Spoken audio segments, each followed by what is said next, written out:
Capitaine, on revient.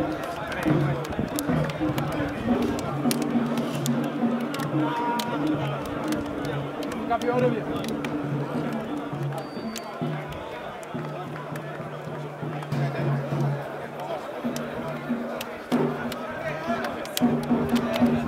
Capitaine, on revient.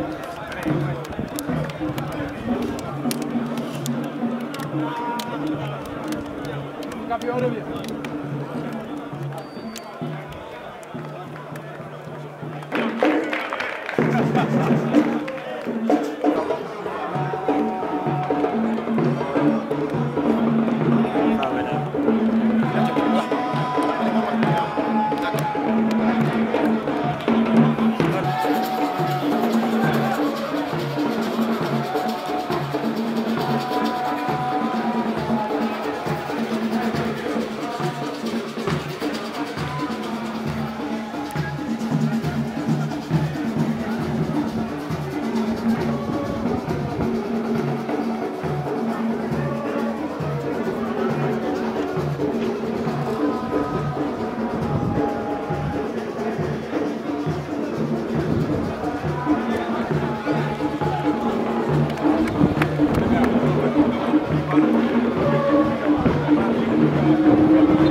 comprendre que eux aussi ils ont mis en place une stratégie de nous attendre en premier, c'est de nous faire engager. La preuve, ils ont mis tous leurs caps internationaux sur le banc pour amener un deuxième pour mener de la fraîcheur et pour contrer nous, on a bien analysé.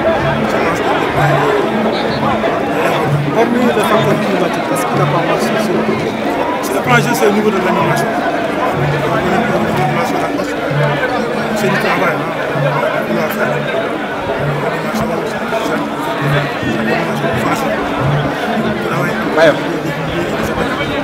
Ça aussi, c'est pas un travail de 2 journées de 3 jours. Mais on aussi appelle mon travail, on met la chance pour essayer de retrouver cette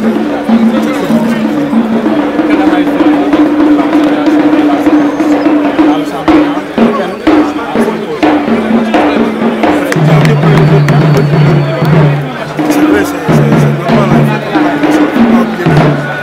Là, c'est la question de la Ligue 2.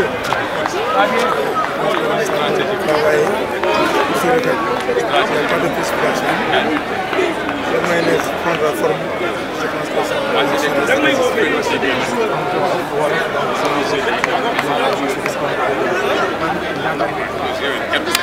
bon, sentiment du coup, on me retrouve parce que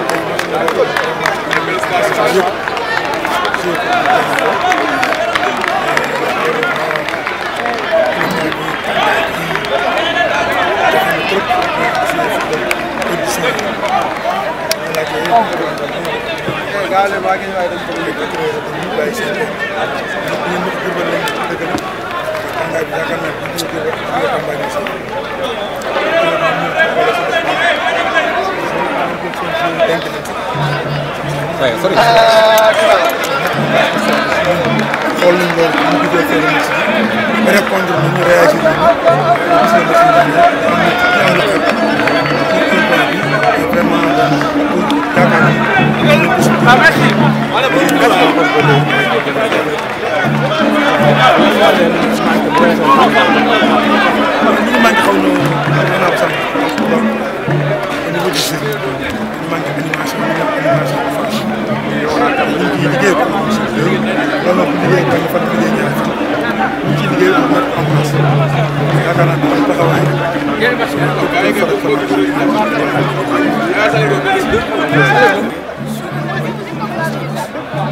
Vous savez que jouer sur 42 degrés, c'est pas facile. Il y a de part et d'autre. On s'y attendait. Donc c'est vrai, c'est une équipe qui avait quelques difficultés. On est dans une bonne période. Mais malgré tout, on s'est attendu difficile. Et c'est ce qu'on a vu. Donc le nul est un nul équitable. Vraiment, chaque équipe mérite au moins de partir avec 3 points. Mais je pense qu'au finish, il y a 1 point dans la protection. Maintenant, quelle analyse faut pour de ce point par rapport au classement? Vous savez, les équipes certaines de très près, il n'y a pas quand même une grande différence. C'est des écarts de 3 points à 4. C'est jouable. Il reste encore 10 jours. Mais aujourd'hui, je pense que les équipes peuvent revenir et coller au point de tête. Donc c'est ça. Donc c'est un match équilibré où chaque équipe a eu quand même sa part du match. Mais au finish, c'est le match. Mais qu'est-ce qui explique la mise au banc des 4 internationaux qui sont vous savez que nous sommes en période de Ramadan. Certains de nos joueurs sont des musulmans et on ne s'oppose pas à ce qu'ils fassent le jeu. C'est les musulmans comme nous. Et je souviens que le jeune Sani, il revient d'un voyage du Maroc hier soir. Donc, ouais, quand quelqu'un revient d'un long voyage,